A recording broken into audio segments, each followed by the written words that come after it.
إلى حضرة النبي سيدنا محمد صلى الله عليه وسلم. الفاتحة. أعوذ بالله من الشيطان الرجيم. بسم الله الرحمن الرحيم. الحمد لله رب العالمين الرحمن الرحيم مالك يوم الدين. إياك نعبد وإياك نستعين اهدنا الصراط المستقيم صراط الذين أنعمت عليهم غير المغضوب عليهم ولا الضالين آمين.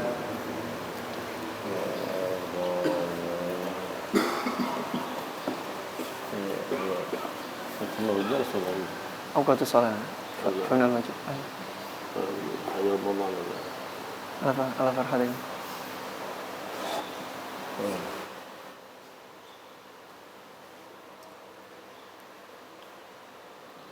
الحمد لله رب العالمين والصلاة والسلام على المرسلين سيدنا مولانا محمد وعلى آله وصحبه أجمعين. أما بعد،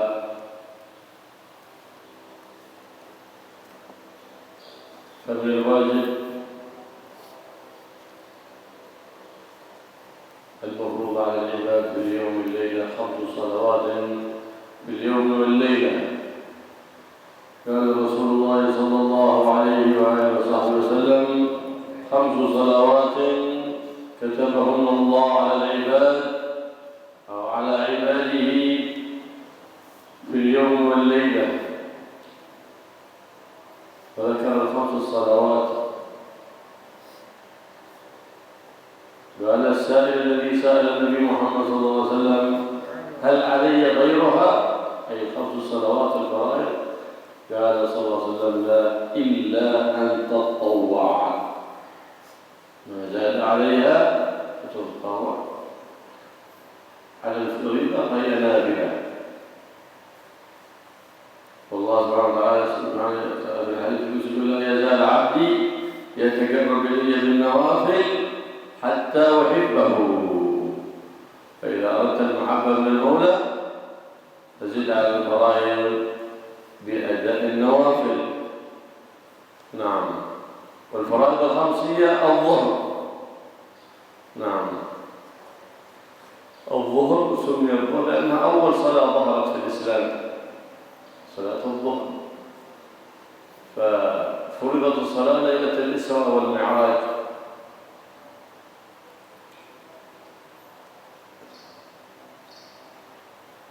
وأول ما أمر أصحابه النبي محمد بالصلاة وصلى مع أصحابه هي صلاة الظهر. فلهذا سميت الظهر، ولأنها تصلى وقت الظهيرة بشدة الحر. نعم. هذه صلاة الظهر، ووقتها أي صلاة الظهر إذا زالت الشمس إلى مصير ظل كل شيء مثله غير ظل الاستواء. نعم. غير ظل الاستواء أي الظل الموجود عند الاستواء. إذا زالت الشمس هي تطلع من جهة المشرق ثم تستوي في كبد السماء مع الاستواء. فإذا زالت إلى جهة المغرب هذا اسمه زوال. إذا زالت إلى جهة المغرب أي عن وسط السماء باعتبار ما يظهر لنا لا باعتبار نفس الأمر. نعم. هذا يقال الزوال. نعم. إلى متى؟ قال إذا أن يصير ظل كل شيء مثله غير ظل الاستواء. نعم. والظل هو أمر وجودي يخلقه الله لنفع البدن وغيره، لكن جعلت الشمس عليه دليل، لكن هو موجود بالليل، موجود. شرقت الشمس أو لم تشرق موجود الظل. إنما الشمس دليل عليه.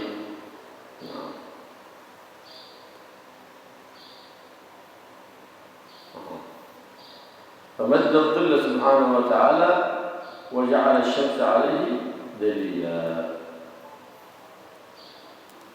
بسم الله الرحمن الرحيم. الحمد لله رب العالمين والصلاة والسلام على أشرف الأنبياء والمرسلين سيدنا Muhammad wa ala alihi wasallam. Melanjutkan kajian kitab Sulamut Taufik kalangan Sayyidina Habib Abdullah bin Muhammad Tahir sampai bab waktunya salat, waktu-waktu salat. Salah satu yang wajib bagi seorang mukmin adalah sholat 5 waktu. Nabi Muhammad SAW bersabda, "Khamsu salawatin katabahunallahu ala ibadi." Sholat 5 waktu yang diwajibkan oleh Allah Subhanahu wa taala kepada para hambanya setiap hari dan malam. Akhirnya Rasulullah menjelaskan sholat 5 waktu. Lalu salah satu sahabat bertanya kepada Nabi Muhammad SAW setelah dijelaskan 5 waktu, "Ya Rasulullah, apakah wajib bagi kami selain sholat 5 waktu ini?" Kata Nabi, tidak ada yang wajib lagi selain sholat 5 waktu ini dalam masalah sholat, kecuali kalian beramal sunnah. Sebagaimana disabdakan Allah Subhanahu wa taala dalam hadis qudsi, "La yazalu 'abdi yataqarrabu 'alayya bin nafil hatta uhibbah." Senantiasa hambaku mendekat kepadaku dengan amal-amal sunnah sampai aku mencintai dia. Jadi kalau kita ingin mendapat cinta dari Allah Subhanahu wa taala, maka hendaknya kita memperbanyak amalan-amalan sunnah. Salat 5 waktu yang pertama adalah zuhur. Zuhur, kenapa dinamakan zuhur? Karena salat ini yang pertama nampak dalam Islam. Dulu salat ini kan difardukan ketika Isra Mi'raj. Ketika Nabi memerintahkan para sahabat, salat yang diperintahkan bersama sahabat adalah sholat zuhur. Makanya yang pertama nampak, zuhur itu nampak dalam bahasa Arab. Nah, sholat zuhur makanya dinamakan sholat zuhur. Ada juga karena waktunya waktu zuhira. Zuhira itu ketika siang panas, ketika diterik matahari, itu namanya waktu zuhira. Karena waktunya di waktu zuhira dinamakan sholat zuhur. Kapan waktunya sholat zuhur? Waktunya sholat zuhur mulai dari tergelincirnya matahari sampai bayangan benda sama dengan benda tersebut, kecuali bayangan istiwa. Istiwa itu ketika matahari tepat berada di atas benda dengan apa? Ya, dengan sudut pandang kita, sesuai dengan sudut pandang kita, sesuai dengan apa yang kita lihat. Itu kan ada bayangan sedikit. Nah, itu istiwa, belum masuk waktu zuhur. Begitu matahari sudah geser sedikit ke arah barat, ini masuk waktu zuhur. Kapan selesainya? Selesainya ketika bayangan benda tadi sama dengan bendanya, plus ditambah bayangan yang ada ketika waktu istiwa tadi. Begitu ini sudah terjadi, berarti waktu zuhur sudah lewat. Bayangan itu adalah ciptaan Allah Subhanahu wa taala. Benda yang ada, sesuatu yang ada yang diciptakan oleh Allah Subhanahu wa taala untuk memberi manfaat kepada hambanya. Bayangan itu ya ada, enggak terpaku pada matahari. Matahari hanya sebagai bukti bahwa bayangan itu ada. Tapi bukan berarti adanya bayangan, adanya matahari itu pasti ada bayangan, tidak bergantung pada adanya matahari. Buktinya di malam hari, meskipun kita di bawah bangunan juga ada bayangan. Jadi fungsi Allah menciptakan bayangan tadi untuk memberi manfaat kepada hambanya, kepada makhluknya.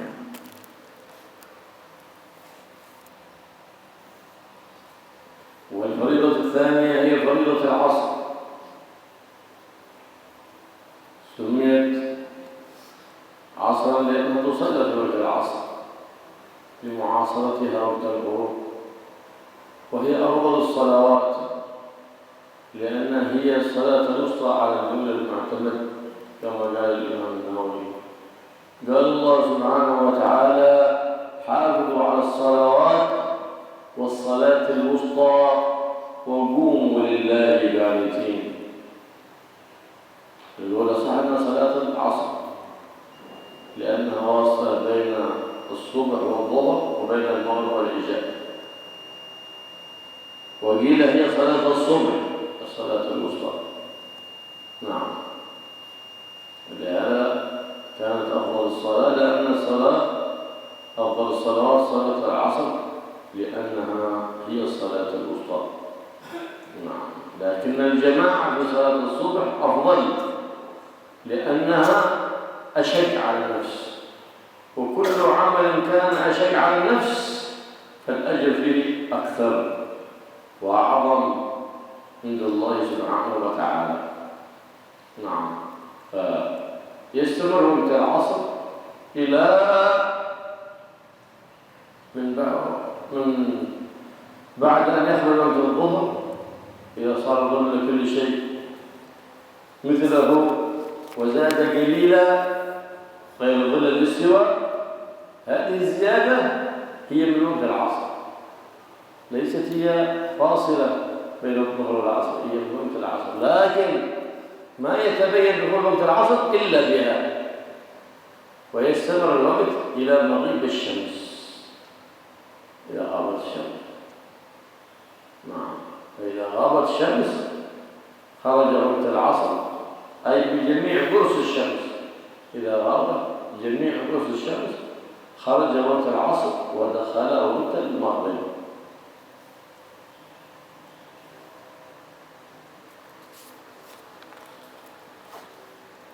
Salat yang kedua yang diwajibkan adalah salat asar, karena dilakukan di waktu asar. Kenapa dinamakan salat asar? Kenapa dinamakan waktu asar? Karena mu'asaratiha waktu zuhur, karena dekat dengan waktu zuhur. Dan ini adalah salat yang paling afdal. Salat asar itu salat yang paling afdal, karena ini penafsiran yang paling kuat, pendapat yang paling kuat dalam menafsiri as-salatul wusta di dalam Al-Quran adalah salat asar, sebagaimana dijelaskan oleh Imam Nawawi. Allah SWT berfirman, "Hafidhu ala salawati wa salatil wusta wa qumu lillahi qanitin." Hafidhu ala salawat, jagalah salat-salat kalian. Wa ala salatil wusta, salat wusta disebutkan secara sendiri. Bukti bahwa ini istimewa. Apa itu salat wusta? Pendapat yang paling kuat dari ulama adalah salat asar. Karena tengah-tengah antara wusta itu tengah-tengah, karena salat asar tengah-tengah antara subuh, zuhur, maghrib dan isya. Dikatakan ada pendapat yang lain, salat wusta itu salat subuh. Tapi jadi salat yang paling afdal ini salat asar. Tapi jamaah yang paling afdal itu adalah jamaah subuh. Kenapa jamaah subuh paling afdal? Karena paling susah untuk dilawan. Karena nafsu kita selalu mengajak terasa berat untuk sholat subuh. Makanya itu untuk jamaah sholat subuh, makanya jamaahnya paling afdal. Dan kaidahnya semua amalan yang berat bagi nafsu, maka itu amalan yang paling afdal. Waktu sholat asar mulai dari yaitu tadi, ketika benda sama dengan benda tersebut selain bayangan istiwa dan lebih sedikit. Begitu lebih sedikit bayangan benda tadi, maka masuklah waktu asar. Sampai kapan? Sampai terbenamnya matahari. Seluruh terbenam lempengan matahari, bukan hanya terbenam sebagian. Ketika seluruh lempengan matahari terbenam, habislah waktu asar dan masuk waktu maghrib. Waktu maghrib من مغيب الشمس أي إلى قاطع جميع قرص الشمس يخرج وقت العصر ويدخل وقت المغرب ويستمر إلى مغيب الشفق الأحمر، ويعود ذلك برؤوس الشمس على رؤوس الجبال، ويبقى إلى مغيب الشفق الأحمر. الشفق معناها الحمرة،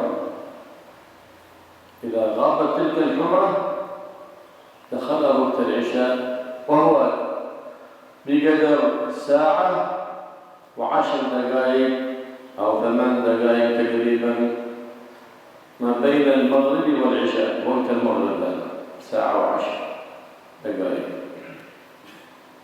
فإذا مضت تلك المدة خرج وقت المغرب ودخل وقت العشاء. نعم.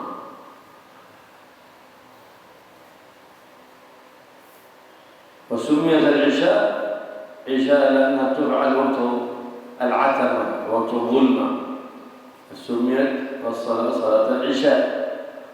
ووقت العشاء من بعد وقت المغرب، من مغيب الشفق الأحمر إلى طلوع الفجر الصادق، إلى طلوع الفجر الصادق، وهو وقت صلاة العشاء هو أطول وقت الصلوات، هو وقت صلاة العشاء. نعم، أفضل أطول وقت في وقت الصلوات وقت صلاة العشاء. نعم. ويستمر إلى طلوع الفجر الصادق. ويكره تأخير صلاة العشاء إلى أن يطلع الفجر الكاذب. والفجر الكاذب المنتشر ضوءه طولا في الأفق ويعلمه ظلما، والفجر الصادق المنتشر ضوءه عرضا في الأفق وعلامته أنه يعقبه نور. نعم.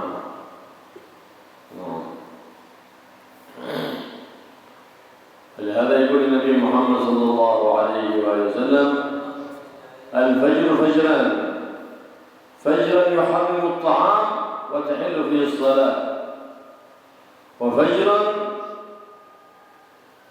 تحرم فيه الصلاة ويحل فيه الطعام. أن الفجر الكاذب هذا يمكن الإنسان أن يأكل وأن يشرب فيه قبل الذي يجب على الإمساك للصائم إنما هو طلوع الفجر الصادق خلاص. أو غيره بفجر الصادق يدخل وقت الفجر ويجب الإمساك. أذن المؤذن أو لم يؤذن بدون الفجر خلاص وجب الإمساك. كما أن بغروب الشمس يفطر الصائم، أفطر أكل أو لم يأكل أفطر الصائم بمجرد غروب الشمس. نعم. وهذا هو بطلوع الفجر الصادق يخرج من العشاء ويدخل وقت الصبح، وقت صلاة الصبح يدخل حينئذ، ووقتها أي صلاة الصبح بعد وقت العشاء أي طلوع الفجر الصادق ويستمر إلى طلوع الشمس. نعم. صلاة الصبح هذه سمي الصبح هو أول النهار، فلأن الصلاة تصلى أول النهار سميت بذلك. نعم. وقيل أن هي الصلاة الوسطى، والمعتمد أنها صلاة العصر، لكن الجماعة في صلاة الصبح أفضل من بقية الصلوات. لماذا؟ لأنها أشد على النفس والأجر فيها أكثر، لأن كلما شق على النفس كان الأجر فيه أعظم عند الله سبحانه وتعالى. ووقت آخر ينتهي طلوع الفجر الصادق إلى طلوع الشمس. إذا بزغت الشمس أي قليل بان منها شيء خلاص خرج وقت الصبح ودخل وقت الإشراق. وعند الإشراق وقت فاصل من الإشراق إلى الظهر، هذا وقت لم تجب فيه صلاة، لكن تندب فيه صلاة الضحى وصلاة الإشراق سنة وليست هي فريضة، فينبغي المواظبة عليها أي صلاة الإشراق حتى يكون النهار كله معمول بالصلاة. فالربع الأول في صلاة الصبح، الربع الثاني في صلاة الضحى، الربع الثالث في صلاة الظهر، الربع الرابع في صلاة العصر، فيكون النهار كله معمور بالصلاة لله سبحانه وتعالى. Salat yang ketiga yang diwajibkan adalah salat maghrib. Kapan ini salat maghrib waktunya? Ketika seluruh lempengan matahari sudah terbenam. Sampai kapan? Sampai hilangnya mega merah. Begitu, dan jarak antara terbenamnya matahari sampai hilangnya mega merah ini sekitar 1 jam 10 menit. Ini jarak kira-kira antara jarak total kira-kira waktu maghrib itu 1 jam 10 menit. Acuannya adalah mega merah. Begitu mega merah hilang, berarti telah masuk waktu Isya. Waktu Isya dinamakan waktu Isya karena dilakukan di waktu yang gelap. Kapan waktunya Isya selesai? Jadi waktu Isya mulai dari hilangnya mega merah sampai kapan? Sampai terbitnya fajar shadiq. Dan waktu Isya ini merupakan waktu sholat yang paling panjang karena jaraknya sangat lama antara hilangnya mega merah sampai terbitnya fajar. dan makruh mengakhirkan meskipun panjang tapi jangan diakhirkan. Makruh mengakhirkan mengakhirkan sholat isya sampai terbitnya fajar kadzib. Fajar kadzib itu fajar yang cahayanya vertikal, karena nanti akan hilang lagi. Makruh sampai kalau mengakhirkan sampai waktu itu. Adapun fajar shadiq yang tanda habisnya sholat isya itu cahayanya memanjang. Dan setelah itu muncul cahaya sampai terbitnya matahari. Nabi Muhammad SAW bersabda, Al-fajru fajrun. Fajar itu ada dua. Fajar yang mengharamkan makanan dan mewajibkan puasa. Ada fajar yang menghalalkan makanan dan tidak mewajibkan. Astagfirullahaladzim. Fajar yang mengharamkan makan dan mewajibkan sholat. Dan fajar yang menghalalkan makan dan tidak mewajibkan sholat. Fajar yang disebut pertama mengharamkan makan dan mewajibkan sholat yaitu fajar shadiq. Karena begitu masuk fajar shadiq, orang yang puasa tidak boleh makan dan dia wajib sholat subuh. Masuk waktu subuh. Jadi dalam puasa itu batas akhir orang makan di malam hari itu fajar shadiq. Jadi meskipun muadzin adzan atau enggak, begitu masuk waktu subuh, begitu terbit fajar shadiq, orang ini sudah tidak boleh mengkonsumsi makanan dan minuman. Begitu juga sampai kapan puasa? Sampai terbenamnya matahari. Seluruh lempengan matahari terbenam. Kalau sudah terbenam berarti orang ini statusnya sudah tidak berpuasa meskipun dia belum mengkonsumsi apapun. Adapun fajar yang menghalalkan makan, tak apa-apa makan dan tidak mewajibkan sholat yaitu fajar kadzib tadi. Dilarang sholat, halal makan dan haram sholat. Maksudnya Nabi Muhammad SAW melarang sholat isya diakhirkan sampai fajar kadzib, tapi tetap boleh makan. Jadi fajar yang kedua fajar yang menghalalkan makan dan mengharamkan sholat, maksudnya mengakhirkan sholat isya di fajar kadzib. Begitu terbit begitu terbit fajar shadiq, maka masuklah waktu subuh. Waktu subuh sampai kapan? Sampai terbitnya matahari. Meskipun sedikit. Begitu matahari sudah terbit kelihatan, meskipun sedikit sudah habis waktu subuh. Nah, sebagian pendapat ulama sholat wusta, penafsiran sholat wusta tadi adalah sholat subuh sebagaimana yang dijelaskan. Tapi jamaah paling afdal adalah jamaah sholat subuh karena itu yang paling susah untuk nafsu. Karena semua yang susah untuk nafsu, berat bagi nafsu, itu amalan yang paling afdal.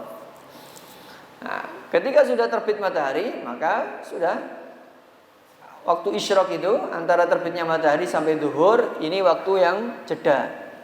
Tidak ada kewajiban sholat apapun di waktu ini. Tapi ada amalan-amalan sunnah yang seyogyanya diamalkan di waktu ini. Mulai dari isyraq sampai zuhur. Yaitu sholat isyraq dan sholat duha.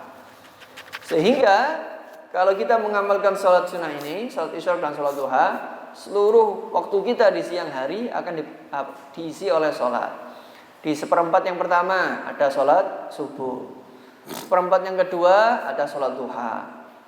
Di seperempat yang ketiga ada sholat zuhur. Seperempat yang terakhir ada sholat asar. Jadi seluruh waktu siang kita diisi dengan sholat menghadap diri kepada Allah Subhanahu wa ta'ala. فتجب هذه الفروض الخمسة في أوقاتها لا يجوز تقديمها عن وقتها ولا تأخيرها عن وقتها.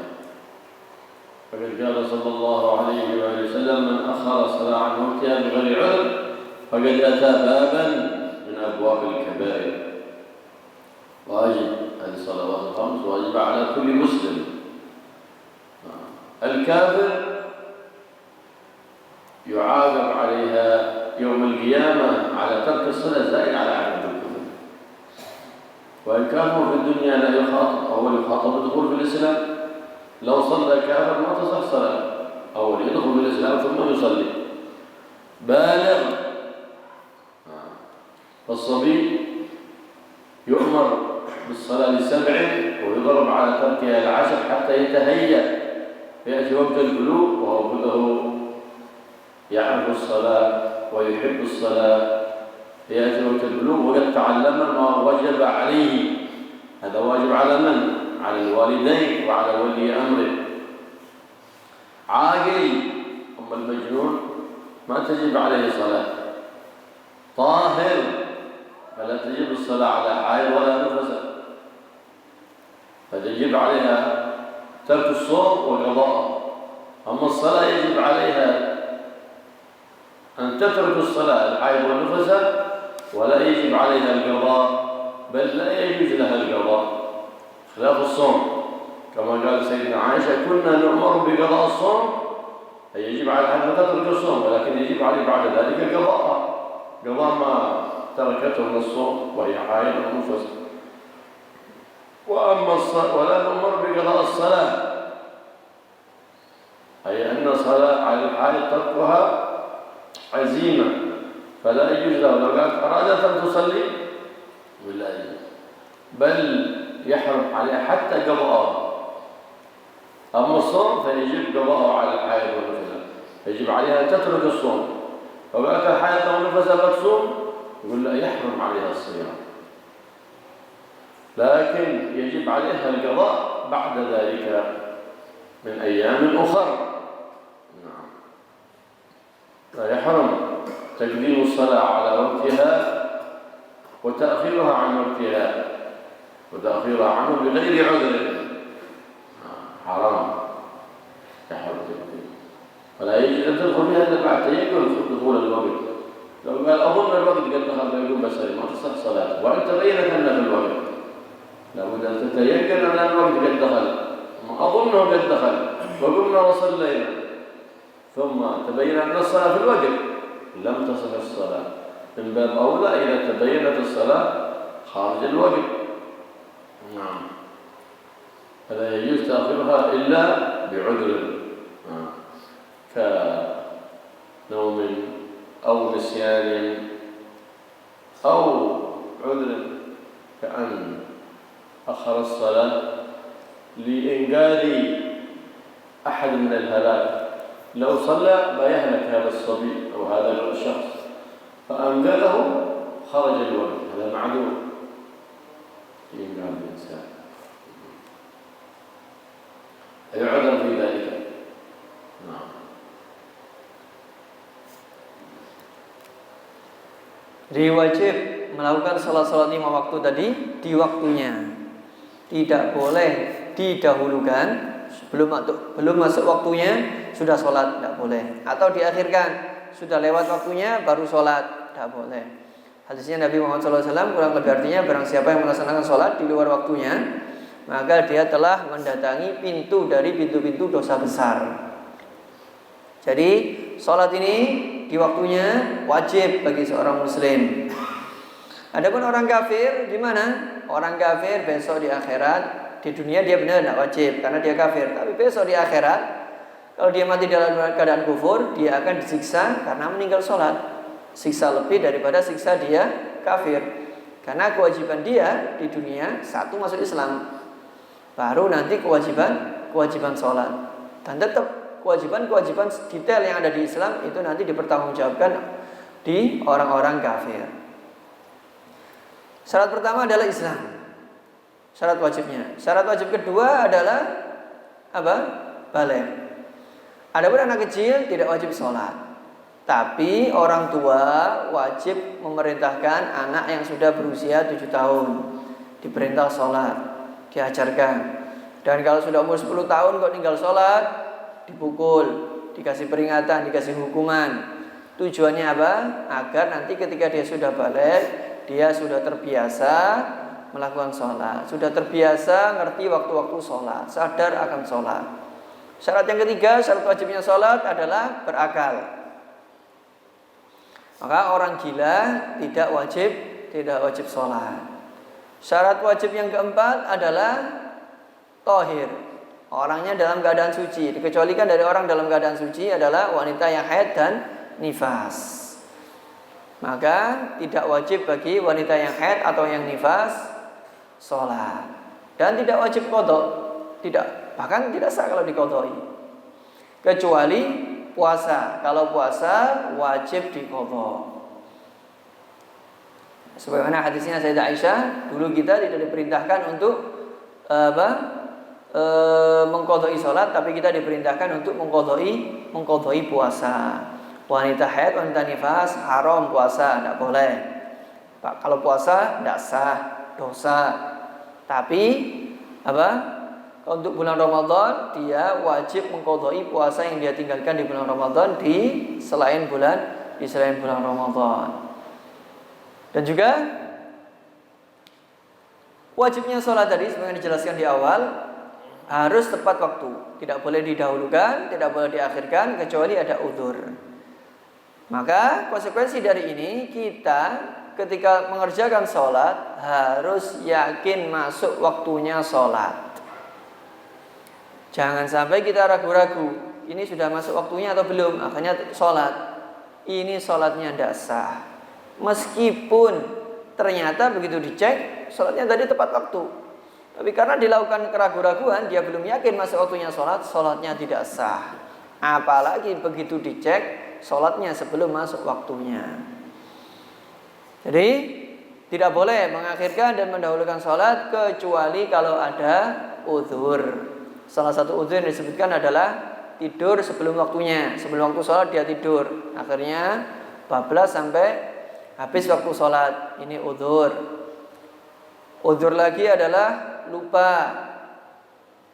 Atau udzur lagi, salah satu contoh udzur lagi yang dicontohkan beliau adalah menyelamatkan orang yang mau celaka. Dia mau sholat, tapi ada anak kecil yang tenggelam misalnya. Kalau dia sholat, anak kecil tadi bisa tenggelam mati. Ya sudah, dia tinggalkan sholatnya, dia menyelamatkan anak kecil tadi.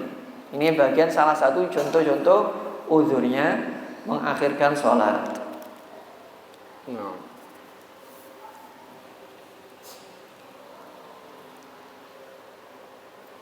فإن طرأ مانع من الصلاة كحيض بعد ما مضى من وقتها أي الصلاة ما يسعها وطهرها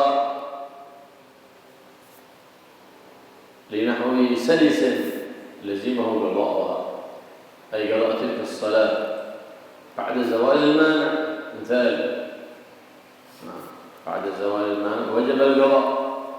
امرأة أذن الظهر ولم تصلي بعد أن مضى قدر ما يسع الصلاة، جاءها الحيض، فإذا طهرت يجب عليها قضاء تلك الصلاة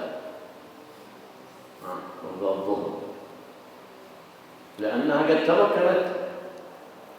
فيجب على الإنسان إذا دخل الوقت أن ينوي الصلاة في الوقت. فإن لم ينوي الصلاة في الوقت يأثم إن مات عاصيا، لا بد بعدين أن يصليها في الوقت متى شاء، وصلاة أول الوقت أفضل.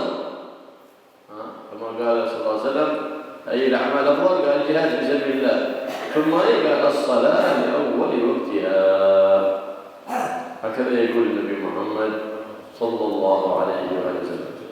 أو زال المانع، زال الحيض، زال النفاس، أو زال الجنون، أو زال الإغماء، وقد بقي من الوقت قدرة كبيرة، قبل الغروب قدرة كبيرة، أفاق المجنون طهرت الحال، لازمته أي تلك الصلاة صلاة العصر. وما قبلها إن جمعت معها، إن كان قبلها الظهر تجمع معها، نعم هي تجمع معها في وقت العذر أو وقت السفر، فلأن تجمع معها في وقت الضرورة من باب أولى فيجب قضاء التي قبلها إن كانت تجمع معها. مثال إذا زال المانع وقد بين الوقت بالتكبير قبيل الغروب فيجب قضاء العصر والمغرب والظهر، بخلاف لو زال المانع في وقت الظهر فيجب عليها قضاء الظهر ولا يجب عليها قضاء الصبح، لأن الصبح لا تجمع مع الظهر. نعم. مسألة زوال المانع ومسألة طروء المانع. نعم. عرفنا مسألة طروء المانع، يعني المانع من الصلاة طرأ في أثناء الوقت، بقي من الوقت إذا ما يسع الصلاة، إذا مضى من الوقت إذا ما يسع الصلاة. والطهارة إن لم يمكن تقديمها على الوقت، معلوم أن الوضوء يمكن تقديمه ما يحسب وقته، التيمم ما يمكن تقديمه يحسب وقته. هذا في مسألة طروء المانع، طرأ المانع مضى فيها. مسألة زوال المانع هي متلبسة بالحيض أو النفاس أو الجنون، ثم زال المانع ارتفع عليه، إن بقي من وقت تلك الصلاة قدر تكبيرة الإحرام الله أكبر وجب قاطع الصلاة، والتي قبلها إن كانت تجمع معها كما مثلنا، والله أعلم. Ya, ini pembahasan tentang turu'ul mani' dan zawalul mani'.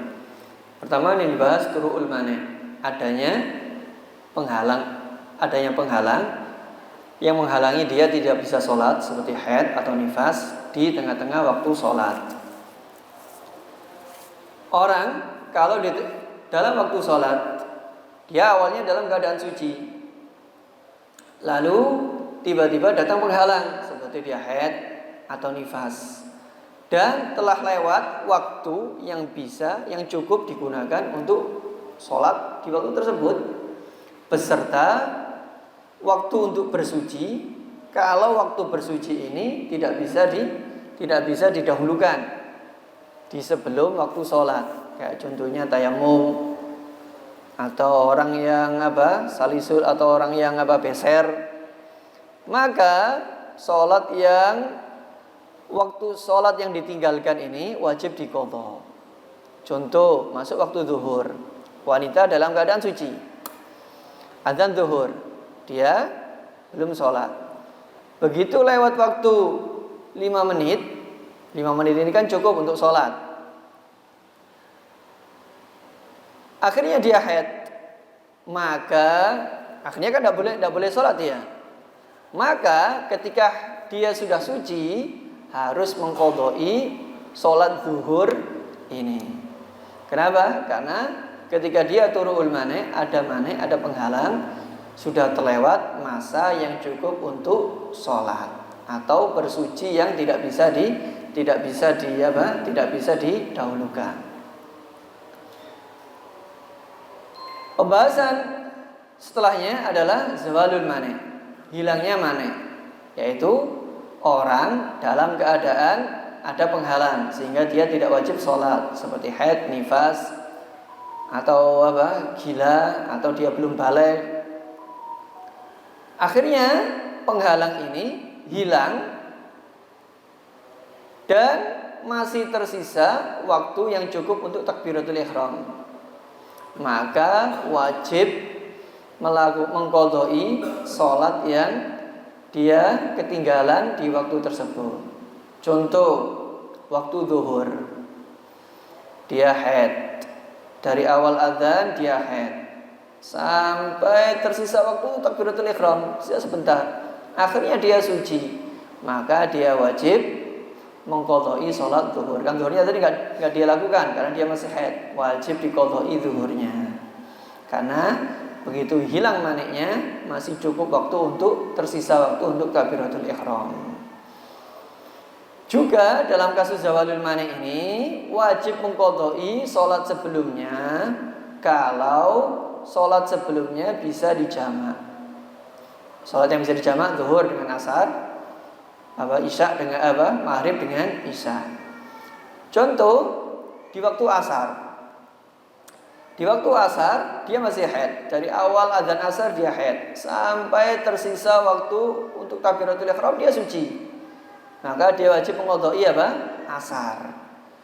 Juga wajib mengqadha zuhur. Kenapa? Karena zuhur ini bisa dijamak dengan asar. Kalau waktunya tidak bisa dijamak dengan sebelumnya, maka tidak wajib. Ya, contoh di zuhur tadi. Zuhur begitu hampir selesai dengan takbiratul ihram, dia ternyata suci atau sadar nggak gila atau dia sudah balik, maka dia wajib qadha waktu zuhur saja tidak wajib mengqadha waktu subuh karena subuh tidak bisa dijamak dengan waktu zuhur. Ini kesimpulan dari apa yang saya pahami dari keterangan beliau tentang zawalul mani dan turun mani. Wallahu a'lam.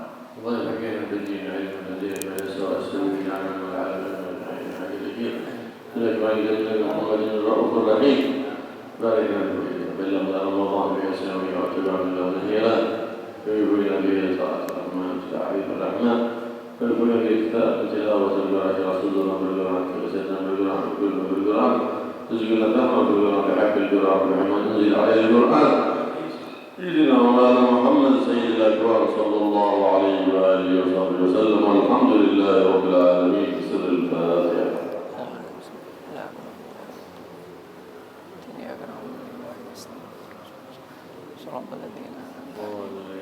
ربنا تقبل منا ربنا لنا وارحمنا والنبي عن مسيره صلى الله عليه وسلم السلام على المرسلين والحمد لله رب العالمين.